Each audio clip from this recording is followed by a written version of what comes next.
Welcome everybody, we are here in London with the brand new Huawei P9 Plus. It's a 5.5-inch smartphone, a premium smartphone by the Chinese company that we all know by now. And we have a nice little Samsung Galaxy S7 Edge on the left side, so both have the maximum display brightness right now going on. If it's a little bit too bright for you, don't worry. Actually, let me turn off the auto, and then you can see here on both the maximum display brightness are quite bright, but both look quite beautiful. And we will turn it definitely down in a second because it's just too bright, I think, for this dark place. I just wanted to show you in terms of both have 5.5-inch displays with AMOLED technology, how they would compare. But let's go a little bit around the hardware from the outside, since that's also quite interesting to see what both devices can do. So we have, for example, on the top an infrared sensor for Huawei that Samsung doesn't have, and Huawei is also a little bit slimmer, not much. It's almost a millimeter, so it doesn't count much. But what counts maybe for a few people is that the camera or cameras on the Huawei don't stick out at all, while on the Samsung it still sticks out a little bit, not too much, but for some people that might be still annoying.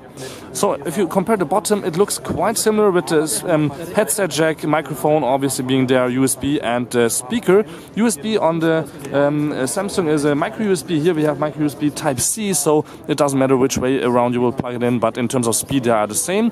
And also the Huawei can not only use this speaker to give out the sound, but on the Plus you can also use the top speaker with the dual tone technology, which is quite nice.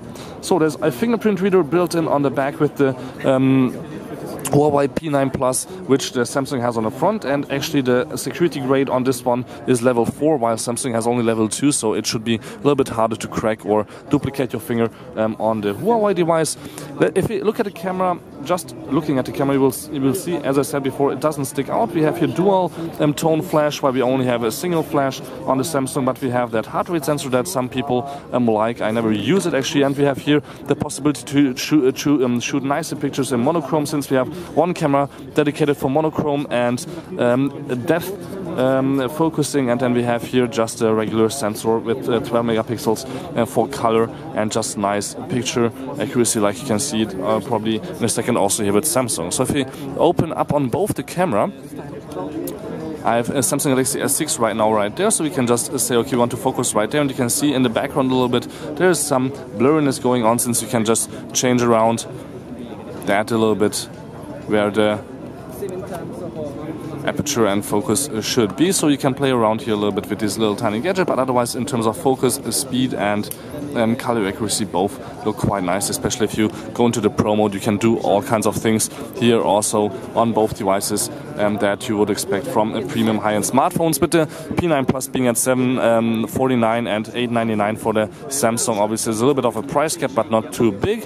If you look at the front cameras of both, we have on the Huawei an f1.9 8 megapixel front camera, while we have on the left f1.7 5 megapixel front camera, but the wide angle is a little bit better on Samsung. You can also see there that the wide angle is just better, that the sharpness on both is quite great and looking good, but yeah, the colors are just not the same. But you can change, of course, those a little bit here also with some effects and a lot of other things that you could do, for example, in the software. Software-wise, both are quite similar in speed, probably because we have on both an 8-core processor, 4GB RAM, and 64 gigs internal memory, for example, here on Huawei. But on both you can add a micro SD and a SIM card. On Huawei you have also dual SIM in some countries available if you don't want to use the micro SD card, but not, for example, in Germany.